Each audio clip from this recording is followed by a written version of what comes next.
ಇದ್ರದ್ದು ಹೆಜ್ಜೆ ನಾನು ಇಟ್ಟವಾಗ ಒಂದು ವರ್ಷದ ಹಿಂದೆ ನಾವು ಹೆಜ್ಜೆನ ಇಟ್ಟು ನಾವು ಪ್ಲ್ಯಾನ್ ಮಾಡಿದಾಗ ನನಗೆ ಮೊದಲಿಗೆ ನನಗೆ ಸಹಾಯಕ್ಕೆ ಸಿಕ್ಕಿದ್ದು. ನಾನು ಹೇಳಿದವಾಗ ಅದನ್ನು ಹಿಂದಿಟ್ಟು ಹಾಕದೆ ಮಾಡುವಣ್ಣಯ್ಯ ಅಂತ ಹೇಳಿದವರು ನಮ್ಮ ನಾಗರಾಜಣ್ಣಯ್ಯ ಅವರು. ಆದಮೇಲೆ ನಮ್ಗೆ ಇನ್ನೊಂದು ಬಲ, ನನಗೆ ಬೆನ್ನೆಲುಬಾಗಿ ನಿಂತವರು ನವೀನಣ್ಣ. ಇವರಿಬ್ಬರು ನಮ್ಮ ಎಡಬಲವಾಗಿ ಆ ಜರ್ನಿಯಲ್ಲಿ ಸ್ಟಾರ್ಟ್ ಆಗಿ ಇಲ್ಲಿ ತನಕನೂ ನಮ್ಮನ್ನು ಎಲ್ಲೂ ಎಡುವುದಿದ್ದಂಗೆ, ಎಲ್ಲೂ ನಾನು ಆ ಭಾರವನ್ನು ಏನು ಅಷ್ಟೊಂದು ಭಾರವನ್ನು ನಾವು ಒಬ್ಬನೇ ಹೊರದಿದ್ದಂಗೆ ತಮ್ಮ ಹೆಗಲನ್ನು ಕೊಟ್ಟು ನನ್ನ ಇಲ್ಲಿ ತನಕ ನಮ್ಮನ್ನು ಕರ್ಕೊಂಬಂದವರು. ಅದ್ರ ಜೊತೆಗೆ ಸಂಪೂರ್ಣ ತಾಳ ಬಳಗ. ನಾನು ಅದನ್ನು ಎಷ್ಟು ಎಕ್ಸ್ಪ್ಲೇನ್ ಮಾಡಿದ್ರು ಸಾಲದು, ಅವ್ರಿಗೆ ಎಷ್ಟು ಕೃತಜ್ಞತೆ ಹೇಳಿದ್ರು ಸಾಲದು. ನಮ್ಮ ಶಿಥಿಲ್ ಅವರು, ನಮ್ಮ ಪ್ರಸನ್ನ ಶೆಟ್ಟಿಗಾರರು, ಅದಾದಮೇಲೆ ನಮ್ಮ ಮೊಗಿಬಿಟ್ಟವರು. ಇದು ಪ್ರತಿಯೊಬ್ಬರು ಅವರವರ ಆ್ಯಂಗಲ್ನಲ್ಲಿ ನಮಗೆ ಕೊಟ್ಟಂಥ ಡೆಡಿಕೇಶನ್, ಪ್ರತಿಯೊಬ್ಬ ಆರ್ಟಿಸ್ಟು ಅವರೊಂದು ಆ್ಯಂಗಲ್ನಲ್ಲಿ ಅವ್ರಿಗೆ ಕೊಟ್ಟಂಥ ಡೆಡಿಕೇಶನ್. ಎಷ್ಟೋ ಸೀನ್ಗಳಲ್ಲಿ ನಮಗೆ ಅನಿಸ್ತಿತ್ತು ನಾವು ಸ್ವಲ್ಪ ತುಂಬ ಕಷ್ಟ ಕೊಡ್ತಿತ್ತೇನೋ ಅವ್ರಿಗಂತ. ಯಕ್ಷಗಾನದ ವೇಷ ಭಾರವನ್ನು ಹಾಕ್ಕೊಂಡು ಕೂಡ ಅವರು ರೋಪ್ ಹಾಕಿ ಫೈಟ್ ಸೀಕ್ವೆನ್ಸಿಗೆ ಮೇಲೆ ಹತ್ತಿ ಹಾರುವಂಥ ಸನ್ನಿವೇಶಗಳಲ್ಲಿ ಎಷ್ಟೇ ಸರಿ ಅದು ದೇಹಕ್ಕೆ ಭಾರ ಅನಿಸಿದ್ರು ಕೂಡ ಇಲ್ಲ ಅಣ್ಣ ಮಾಡೋ ಮಾಡೋ ಮಾಡೋ ಅಂತ ಹೇಳಿ ನನಗೋಸ್ಕರ ಕುದುರೆ ಕೊಲ್ತವ್ರು ಇವರು. ಕುದುರೆ ಹತ್ತಬೇಕು ಅಣ್ಣ ಅಂದರೆ ಕುದುರೆ ಹತ್ತಿದ ಕೂಡಲೇ ಕೈ ಕಾಲೆಲ್ಲ ಗಡಗಡ ನಡ್ತಾ ಇತ್ತು. ಆದರೂ ನನಗೋಸ್ಕರ, ಯಕ್ಷಗಾನಕ್ಕೋಸ್ಕರ ಇದನ್ನು ಜನರು ನೋಡೋ ದೃಷ್ಟಿಕೋನ ಬದಲಾಗಬೇಕು ಅಂತ ಹೇಳಿ ಕುದುರೆನ ಕಲಿತು ಕುದುರೆ ಓಡಿಸಿದವರು.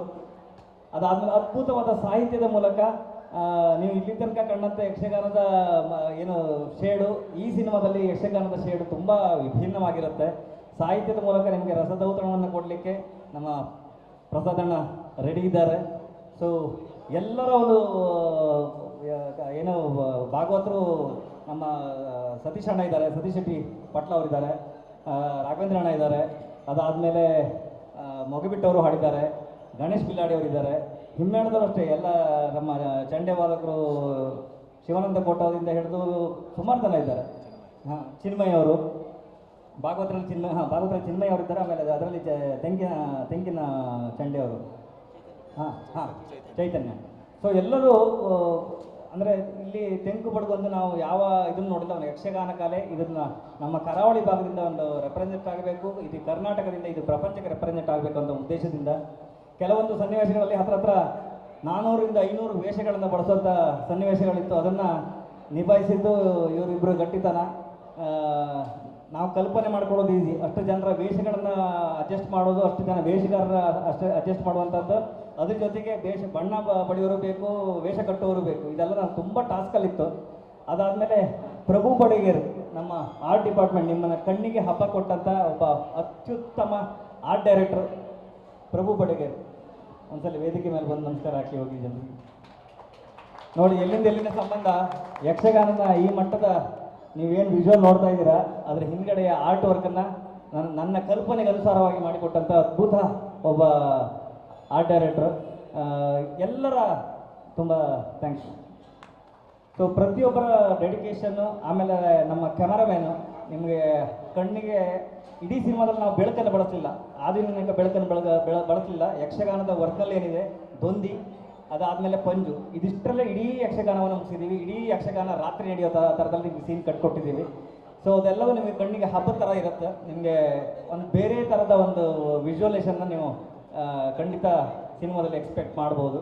ನಿಮಗೆ ನೀವು ಇಲ್ಲಿ ತನಕ ಯಕ್ಷಗಾನ ಕಂಡದನ್ನ ಬೇರೆ ರೂಪದಲ್ಲಿ ತೋರಿಸ್ಬೇಕು ಅಂತ ನಮ್ಮ ಆಸೆ. ಅದ್ರ ಜೊತೆಗೆ ಸಂಗೀತದ ಡಿಪಾರ್ಟ್ಮೆಂಟಿಗೆ ಬಂದರೆ ನನ್ನ ಹತ್ರ ನಾನು ನಾರ್ಮಲಾಗಿ ಸಿನಿಮಾ ರೆಕಾರ್ಡಿಂಗ್ ಎಲ್ಲ ಮಾಡಿ ಮುಗಿಸಿ ಆದ್ಮೇಲೆ ನಾನು 700ರಿಂದ 800 ಟ್ರ್ಯಾಕ್ಸ್ಗಳನ್ನ ನಾವು ಯೂಸ್ ಮಾಡುತ್ತೆ.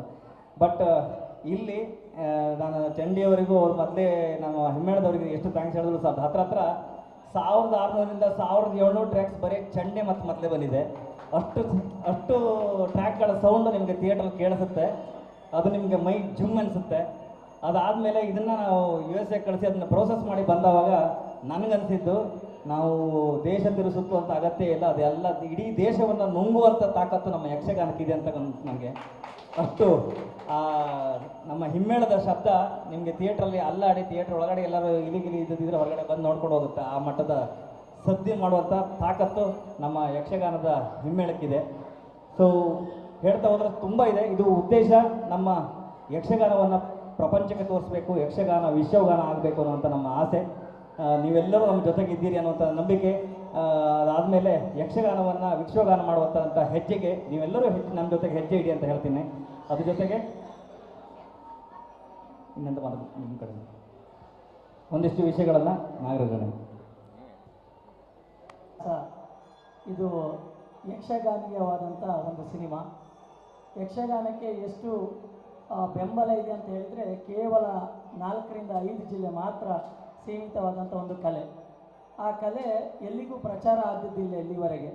ಅವರು ಹೇಳಿದ ಹಾಗೆ ಮಳೆಗಾಲದಲ್ಲಿ ಕೆಲವೊಂದು ಟೀಮ್ ಕಟ್ಕೊಂಡು ಔಟ್ಸೈಡಲ್ಲಿ ನಾವು ಪರ್ಫಾರ್ಮೆನ್ಸ್ ಮಾಡಿರ್ಬೋದು.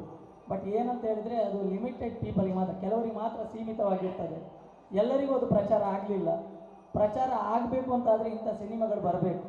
ಸಿನಿಮಾಗಳು ಬಂದಾಗ ಮಾತ್ರ ಯಕ್ಷಗಾನದ ಮಹಿಮೆ ಏನನ್ನೋದು ಪ್ರಪಂಚ ಮುಖಕ್ಕೆ ತೋರಿಸಬಹುದು ಎನ್ನುವ ಹಾಗೆ ರವಿ ಸರ ಇದು ಕನಸು. ಅವ್ರು ಹೇಳಿದರು ಇದು ಇವಾಗಿನ ಕನಸಲ್ಲ, 10 ವರ್ಷದ ಹಿಂದಿನ ಕನಸು. ಆ ಕನಸನ್ನು ಆ ಕನಸು ಹಾಗೆ ಬಿಡಲಿಲ್ಲ. ಆ ಕನಸೆನ್ನುವ ಬೀಜಕ್ಕೆ ನೀರು ಹಾಕಿ ಅದಕ್ಕೆ ಫಲವತ್ತಾದಂಥ ಮಣ್ಣನ್ನು ಹಾಕಿ ಬೆಳೆಸಿ ಇಲ್ಲಿಯವರೆಗೆ ಬೆಳೆಸಿ ಈಗ ಅದು ಕವಲು ಹೊಡೆದಿದೆ ಅಂತ ಹೇಳಿದರೆ ತಪ್ಪಾಗಲಾರದು. ಅವರು ಮಾತ್ರ ಬೆಳೆಸಿದ ಗಿಡ ಅವರಿಗೆ ಮಾತ್ರ ಅಂತ ಸೀಮಿತ ಆಗಿ ಇಟ್ಕೊಳ್ಳಿಲ್ಲ, ಎಲ್ಲರಿಗೂ ಅದು ನೆರಳಾಗಬೇಕು ಅನ್ನೋ ಕಾರಣಕ್ಕಾಗಿ ಪ್ರತಿಯೊಬ್ಬ ಕಲಾವಿದನಿಗೂ ಇದರಲ್ಲಿ ಅವಕಾಶ ಕೊಟ್ಟಿದ್ದಾರೆ. ಮೇಲು ಕೀಳು ಏನೋ ಹಾಗಿಲ್ಲ, ಯಾರಲ್ಲಿ ಟ್ಯಾಲೆಂಟ್ ಇತ್ತೋ ಅವರನ್ನು ಕರೆದು ಅವರು ಅವಕಾಶ ಕೊಟ್ಟಿದ್ದಾರೆ. ಕೆಲವರು ಹೇಳ್ತಾರೆ ಯಕ್ಷಗಾನವನ್ನು ನೀವು ಯಾವ ರೀತಿಯಲ್ಲಿ ಬಳಸಿದ್ದೀರಾ, ಇದು ಚೌಕಟ್ಟಿನಲ್ಲಿ ಇರಬೇಕಾಗಿತ್ತು, ಸಿನಿಮಾ ರಂಗದಲ್ಲಿ ಹೇಗಿದು ಅಂತ. ನವೀನ್ ಶೆಟ್ಟರು ಹೇಳಿದಾಗೆ ಇದು ರವಿ ಸರ್ ಹೇಳಿದಾಗೆ, ರವಿ ಸರ್ ಯಾವಾಗಲೂ ಹೇಳುವುದು ಯಾರು ಚಪ್ಪಲ್ ಧರಿಸಬಾರ್ದೇನೋ ಹಾಗೆ. ಅದೇ ರೀತಿಯಲ್ಲಿ ಶೂಟಿಂಗ್ ಸ್ಟಾರ್ಟ್ ಆಗುವಾಗ ನಾವು ಯಕ್ಷಗಾನದಲ್ಲಿ ಹೇಗೆ ಗಣಪತಿ ಪೂಜೆ ಸ್ಟಾರ್ಟ್ ಮಾಡಿ ಯಕ್ಷಗಾನ ಪ್ರಾರಂಭ ಮಾಡ್ತೀವೋ ಶೂಟಿಂಗ್ ಸ್ಪಾಟಲ್ಲಿ ಅದೇ ರೀತಿಯಲ್ಲಿ ಗಣಪತಿ ಪೂಜೆ ಮಾಡಿಯೇ ನಾವು ಶೂಟಿಂಗನ್ನು ಸ್ಟಾರ್ಟ್ ಮಾಡಿದವರಿದ್ದಾರೆ. ರವಿ ಸರು ಯಕ್ಷಗಾನಕ್ಕೆ ಎಷ್ಟು ಮಹತ್ವ ಕೊಡಬೇಕು ಅಷ್ಟು ಮಹತ್ವವನ್ನು ಕೊಟ್ಟಿದ್ದಾರೆ. ಎಲ್ಲಿಯೂ ಲೋಪ ಬಾರದ ಹಾಗೆ ಈ ಸಿನಿಮಾವನ್ನು ಮಾಡಿ ಮುಗಿಸಿದ್ದಾರೆ. ಒಂದು ಆಟ ಮಾಡಬೇಕು ಅಥವಾ ಒಂದು ಯಕ್ಷಗಾನ ಮಾಡಬೇಕು ಅಂತ ಆದರೆ ಹರಕೆ ಹೊತ್ತಂಥ ಮನೆಯವರು ತುಂಬ ಕಷ್ಟಪಡ್ತಾರೆ. ಬಹಳ ದಿನದಿಂದ ಅದರ ತಯಾರಿ ಇರ್ತದೆ.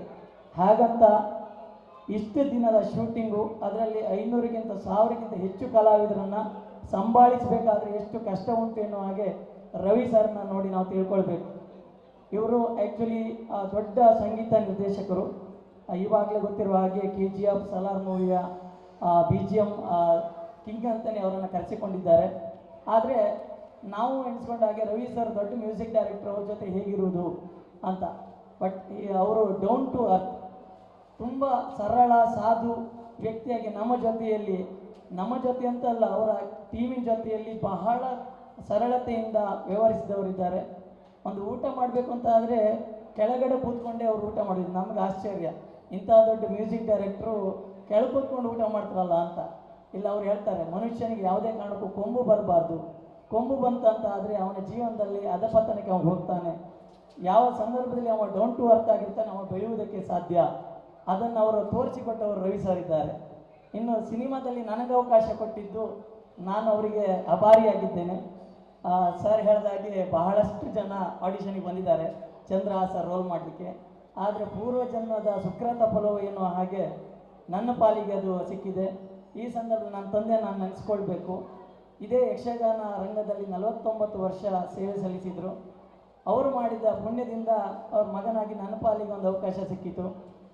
ಇದಕ್ಕೆ ಬೆಣ್ತತ್ತಿ ಸಪೋರ್ಟ್ ಮಾಡಿದವರು ರವಿ ಸರು, ಹಾಗೆ ನವೀನ್ ಶೆಟ್ಟಿ ಐರ್ಬೇಲ್ ಮತ್ತು ನಾಗರಾಜ್ ಶೆಟ್ಟಿ ನಾಯ್ಕಂಬಳಿ ಅವರು ಯಾವಾಗಲೂ ಹೇಳ್ತಾ ಇರ್ತಾರೆ ಆಗ್ತದೆ ಮಾಡಿ ಮಾಡಿ ಎನ್ನುವ ಹಾಗೆ. ಹಾಗಾಗಿ ನನಗೆ ಮತ್ತೆ ಸಪೋರ್ಟ್ ಮಾಡಿದವರು ನನ್ನ ಜೊತೆ ಇದ್ದಂಥ ಪ್ರಸನ್ನ ಶೆಟ್ಟಿಗರಾಗಲಿ, ಉದಯ್ ಹೆಗ್ಡೆ ಕಡಬಾಳಿ, ಇವರೆಲ್ಲ ಅತಿರಥರು ಯಕ್ಷಗಾನ ಕ್ಷೇತ್ರದಲ್ಲಿ. ನಾನಿನ್ನು ಬೆಳೆಯುವ ಸಿರಿ ಅಷ್ಟೇ, ಆದರೆ ಇವರೆಲ್ಲ ಬಹಳಷ್ಟು ಸಪೋರ್ಟ್ ಮಾಡಿದ್ದಾರೆ. ಕೆಲವೊಂದು ಸನ್ನಿವೇಶದಲ್ಲಿ ಹೇಗಂತ ಹೇಳಿದರೆ ಯಕ್ಷಗಾನದಲ್ಲಿ ಒಂದು ಕತೆ ಹೋಗಬೇಕು ಅಂತಾದರೆ ಹೀಗೇ ಹೋಗಬೇಕು ಅಂತ ಇರ್ತದೆ. ಆದರೆ ರವಿ ಸರ್ ಕಲ್ಪನೆಗೆ ಪ್ರತಿಯೊಬ್ಬ ಕಲಾವಿದನು ಅದೇ ರೀತಿಯಲ್ಲಿ ಹೋಗಬೇಕು. ಒಂದು ಫಿಲ್ಮ್ ಮಾಡಬೇಕಂತಾದರೆ ಇಂಥದ್ದೇ ಕಲ್ಪನೆ ಅಂತಿರ್ತದೆ. ಆ ಕಲ್ಪನೆಗೆ ನಾವು ವಿರುದ್ಧವಾಗಿ ಹೋದರೆ ಅಲ್ಲಿ ಸಕ್ಸಸ್ ಕಾಣೋದಕ್ಕೆ ಸಾಧ್ಯ ಇಲ್ಲ.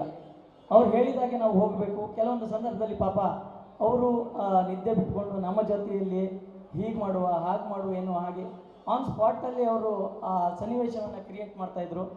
ಅಂಥ ಸನ್ನಿವೇಶಗಳು ಈ ಫಿಲ್ಮಲ್ಲಿ ಬಂದಿದೆ. ಇದನ್ನು ನೀವು ನೋಡಬೇಕು. ಮತ್ತು ಇವರು ಸರ್ ಹೇಳಿದಾಗೆ ನಮ್ಗೆ ಯಾರಿಗೂ ಕುದುರೆ ಓಡಿಸೋದಕ್ಕೆ ಬರ್ತಾ ಇಲ್ಲ ಇತ್ತು. ಈ ಸಿನಿಮಾಗೋಸ್ಕರ ನಾವೆಲ್ಲರೂ ಹಾರ್ಸ್ ರೈಡನ್ನು ಕಲ್ತ್ಕೊಂಡಿವಿ. ಮತ್ತು ಫೈಟ್ ಸೀನಲ್ಲಿ ರೋಪ್ ಹಾಕಿ ಫೈಟು ಜಂಪಿಂಗ್ ಆಗಲಿ ಫೈಟ್ ಸೀನ್ ಆಗಲಿ ನನ್ನ ಲೈಫಲ್ಲಿ ನಾನು ರೋಪ್ ಹಾಕಿ ಜಂಪ್ ಮಾಡಿದವನಲ್ಲ. ಈ ಸಿನಿಮಾದಲ್ಲಿ ಬಹಳ ಹೈಟಿಂದ ಜಂಪ್ ಮಾಡಿಸಿದ್ದಾರೆ. ಅದೊಂದು ನನಗೆ ಅನುಭವ ತಂದುಕೊಟ್ಟಿದೆ. ಮತ್ತು ಕೆಲವೊಂದು ಇಂಡಸ್ಟ್ರಿಯಲ್ಲಿ ಅಥವಾ ಕೆಲವೊಂದು ಸಂಸ್ಥೆಗಳಲ್ಲಿ ಒಂದು ಸಾಂಗ್ ಹೇಳಿದರೆ ನಾವು ನೋಡ್ತಾ ಇದ್ದೀವಿ, ಒಂದು 5 ಸಾಂಗ್ ಹೇಳಿದಾಗ ಹಬ್ಬ ಎಷ್ಟು 5 ಸಾಂಗ್ ಹೇಳಿದ್ರು ನಾನ್ ಸ್ಟಾಪ್ ಆಗಿ ಅಂತ. ನಮ್ಮ ಯಕ್ಷಗಾನ ಕಲೆಯಲ್ಲಿ ಭಾಗವತರು ಬೇಕಾದರೆ ಭಾಗವತರ ಹತ್ರ ಕೇಳ್ಬೋದು. ರಾತ್ರಿ ಸ್ಟಾರ್ಟ್ ಆದರೆ ಯಕ್ಷಗಾನ ಬೆಳಿಗ್ಗೆ ತನಕ ಯಕ್ಷಗಾನ ಇರ್ತದೆ. ಅವರು ಎಷ್ಟು ಪದ್ಯಗಳು ಹೇಳ್ತಾರೆ ಅಂತ ಅವರಿಗೆ ಗೊತ್ತಿರ್ತದೆ. ಅವರು ಕೂಡ ಯಾವುದೇ ರೆಸ್ಟ್ ತಗೊಳ್ಳದೆ ಏನು ಸ್ಟಾಪ್ ಇಲ್ಲದೆ ಪದ್ಯಗಳನ್ನು ಸರಾಗವಾಗಿ ಹೇಳ್ತಾರೆ. ಇಂಥ ಭಾಗವತರಿಗೆ ನಾವು ಎಷ್ಟು ಸಪೋರ್ಟ್ ಮಾಡಬೇಕು ಹೇಳಿ. ಕೆಲವೊಂದು ಸಂಗೀತಗಾರರು ಹಾಡಿದಾಗ ಇವರು ಒಳ್ಳೆ ಹಾಡ್ತಾರೆ ಅಂತ, ಬಟ್ ನಮ್ಮ ಭಾಗವತರು ಇಷ್ಟು ಕಷ್ಟಪಟ್ಟಿದಾಗ ಅವರು ಎಲ್ಲಿಗೂ ಅವರನ್ನು ಪ್ರಶಂಸೆ ಮಾಡಿದವರಿಲ್ಲ, ಯಾರು ಬೆಳಕಿಗೆ ತಂದವರಿಲ್ಲ. ಮತ್ತು ಕೆಲವರು ಬಹಳಷ್ಟು ಮಂದಿ ಹೇಳುವುದುಂಟು, ಯಕ್ಷಗಾನ ವಿಶ್ವಗಾನ ಆಗಬೇಕು ಅಂತ. ಸ್ಟೇಜಲ್ಲಿ ಬಂದು ಮಾತಾಡೋರೆಲ್ಲ ಹಾಗೆ ಹೇಳ್ತಾರೆ, ವಿಶ್ವಗಾನ ಆಗಬೇಕು ಅಂತ. ಇಲ್ಲಿವರೆಗೆ ಸಪೋರ್ಟ್ ಮಾಡಿದವರು ಯಾರೂ ಇಲ್ಲ.